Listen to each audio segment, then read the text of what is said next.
Segment में आप सभी का स्वागत है। आज हम एक महत्वपूर्ण टॉपिक भारत के संवैधानिक विकास पर चर्चा करेंगे और ये देखने की कोशिश करेंगे कि भारत का संवैधानिक विकास किस प्रकार हुआ। जैसा कि हम लोग जानते हैं कि ईस्ट इंडिया कंपनी भारत में व्यापार के उद्देश्य से आती है। महारानी एलिजाबेथ के द्वारा उसको व्यापारिक चार्टर दिया जाता है ईस्ट इंडिया कंपनी को।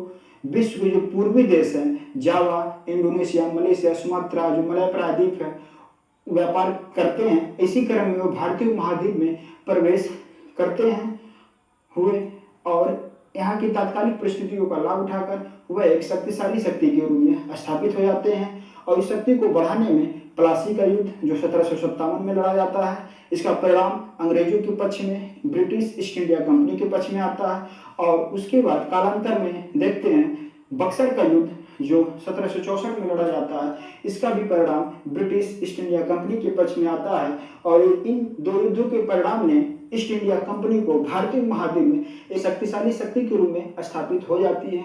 फिर कालांतर में ब्रिटिश पार्लियामेंट के द्वारा ब्रिटिश ईस्ट इंडिया कंपनी के व्यापारिक, प्रशासनिक और सैन्य गतिविधियों पर नियंत्रण स्थापित करने के लिए समय समय पर विभिन्न एक्ट, चार्टर और अधिनियम लाती हैं जो भारत के संवैधानिक विकास का आधार बनता है।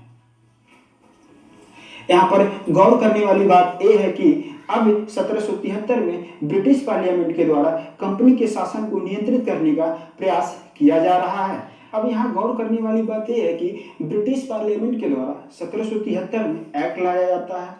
इसका तात्पर्य यही है कि अब ब्रिटिश पार्लियामेंट, ब्रिटिश साम्राज्य जो है, ब्रिटिश साम्राज्यवाद और ब्रिटिश औपनिवेशिक हित में ईस्ट इंडिया कंपनी के शासन को अनुकूलित बनाना चाहती हैं, जिससे कि ब्रिटिश साम्राज्यवाद अपने उत्कर्ष की ओर बढ़ सके।